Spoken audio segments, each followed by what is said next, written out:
The snow fell that morning as though the sky itself were exhaling sorrow, slow and unrelenting, softening the edges of every roof and fence in the town of Ash Hollow. The main street was narrow, little more than frozen earth pressed smooth by the wheels of wagons and the boots of men, yet to Alara Greyfeather it seemed vast and cruelly exposed. Each step she took in her thin leather shoes announced her presence like a trespass. The weight of eyes pressed against her, eyes that measured, that judged, that wondered what place a girl like her thought she might claim here. She kept her chin lowered, though her gaze flickered upward once, catching the smoke rising from chimneys and the way it tangled with the snow, as though the town itself tried to hide behind its own breath. She had come for work, or so she told herself when courage wavered. Work meant coin and coin meant survival through winter. Yet even before she reached the saloon where jobs were sometimes posted, she sensed the truth. This place had not been waiting for her. It had its cooks, its laundresses, its quiet women who knew how to vanish into the edges of the room. She was not invisible enough, and every man leaning against a post or sipping whiskey at noon seemed to notice her difference. The air tightened in her chest as she pushed open the swinging doors, the smell of tobacco and damp wool rushing around her like a wave that sought to drown. The room went quiet, the way rooms sometimes do when a single presence unsettles all. She paused, felt her hands tremble against her shawl and steadied them. Behind the bar, a foreman with a thinning mustache and a tired apron raised his brow. "You looking for someone?" His voice carried no warmth, though not cruelty either, merely that flatness of men accustomed to saying no. "For work," she answered. Her voice was softer than she meant it to be. "Kitchen, laundry, whatever is needed." The foreman wiped the counter with a rag, studying her the way one studies a horse not yet broken. "We've got more hands than mouths to feed already. Best try the boarding house." The refusal came quickly, but his eyes lingered too long, and she felt herself shrinking under their weight. The men nearby muttered low comments she could not fully hear, though the laughter that followed needed no translation. She lowered her gaze to the scuffed floorboards, the shame spreading hot beneath her skin. In that moment she wished she had turned back before ever stepping inside. But then the saloon doors pushed open once more, carrying with them a gust of snow and the scrape of boots too polished for this town. A tall figure stepped in, brushing white flakes from a dark wool coat. He moved with the unhurried confidence of a man who did not need to prove his place among others. The room shifted around him the way wheat bends around the path of the wind. Silas McGraw was known in Ash Hollow, though Alara had never laid eyes on him before. His family's ranch sprawled beyond the hills, rich in cattle and horses, his wealth and inheritance and his reputation burnished by whispered tales of card games and duels survived. He was not a man people interrupted, yet when his eyes landed on Alara, something in the air seemed to falter. She looked away too quickly, her cheeks warming though the room was cold. Men like him did not look at women like her except with mockery or worse. She tightened her shawl, preparing to slip past him, but his steps carried him closer. His voice was low, steady, not meant for the whole room, though somehow it silenced the laughter lingering in corners. "There is no work for you here," he said first as if echoing the foreman, but then his tone shifted, quiet and startling. "Not work. Something else." Her breath caught, confusion rippling through her like a sudden wind. She searched his face for cruelty, expecting a smirk, a challenge, but found only an unreadable steadiness. "I don't understand," she whispered. Silas leaned slightly closer, the brim of his hat shadowing his eyes. "I chose you," he said, words meant for her alone though she felt the whole room listening. "Not for labor. For life beside me." The sentence struck her like a stone dropped into still water, sending shock outward in every direction. She stared at him, uncomprehending, her mouth parting though no sound emerged. A laugh broke somewhere behind them, sharp and disbelieving. The foreman raised a brow but said nothing. Alara's cheeks burned, shame mingled with something stranger, fear laced with a fragile, aching spark of possibility. "I don't know you," she managed, her voice brittle. "No," he said simply, and yet his gaze did not waver. "But I know what I see." The silence stretched until she felt it would suffocate her.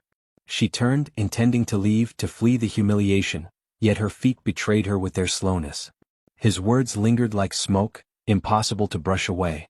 The snow outside met her face with sharp cold, reminding her that survival cared little for pride. Still, she walked, each step heavy, the question trailing her. What kind of man speaks such words in a saloon, and what kind of woman does he imagine she is? The days that followed were a blur of waiting.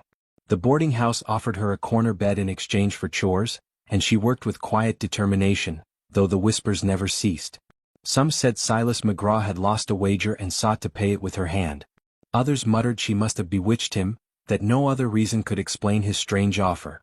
Ilara kept her head low, but at night she pressed her hands to her chest, feeling the rapid beat that would not slow. Silas did not come immediately. When he did, it was not with grand gestures but with small, startling acts. A pair of gloves left at the door, stitched from leather warm enough to keep frostbite at bay. Firewood stacked neatly outside the boarding house though no one saw him carry it.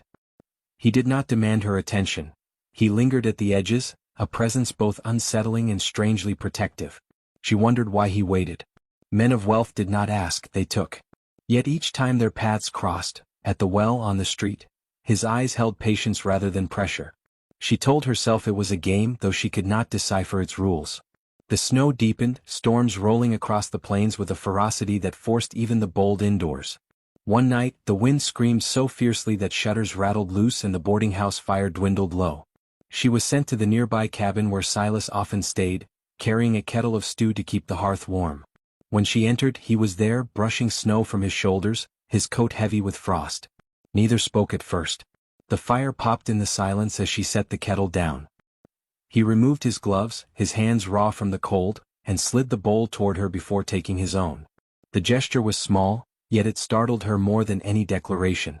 To be served before him, she could not recall a man who had offered such regard. They ate without many words, yet the silence between them was not empty. It filled with the sound of their breaths, the scrape of spoons, the crackle of firewood. She found herself wondering about the man beyond the legend, beyond the wealth. His face bore lines of solitude more than indulgence, his eyes carrying storms of their own. Still, whispers grew louder in town. "He's gone mad," they said. "That girl's a burden, a shame." Ilara felt the words pierce deeper than frost, and one evening she resolved to leave, to spare herself and him the ridicule. She gathered her shawl, but when she stepped outside she found him waiting by the post, hat tipped low. He did not stop her with force, only by standing there in the open beside her, where all could see. Men muttered from porches, women stared from windows, yet Silas remained unbent, silent, dignified.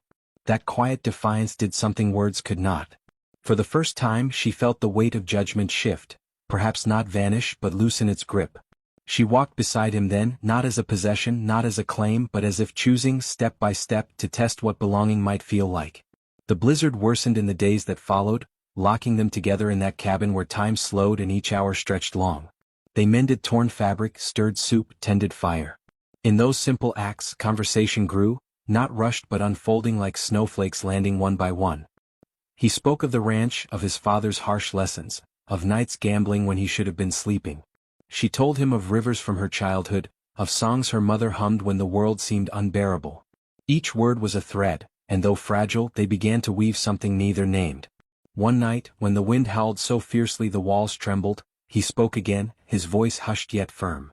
"I chose you because I saw my own loneliness mirrored in your eyes. Not pity. Recognition." Her hands trembled where they rested in her lap. To be seen so clearly was both terrifying and tender. She did not answer, not then, but in the silence her heart shifted, as though a locked door had cracked open. Morning came at last with the rare brilliance of sunlight on snow, the world glistening gold and white. The town had not softened, nor had whispers ceased, but within her something had steadied. She turned to Silas as he stepped outside, his breath clouding in the air. Slowly, deliberately she placed her hand in his. Not as surrender, not as debt, but as choice. They stood there without words, the snow dazzling around them, their silence speaking louder than any vow. The world might doubt, but she no longer did. She was not unseen, not unwanted. She was chosen, and in choosing him in return, she claimed her own worth. And if you lean close, you can almost hear what she felt in that moment. That love sometimes comes not with thunder, but with the hush of falling snow, asking only the courage to reach out and answer.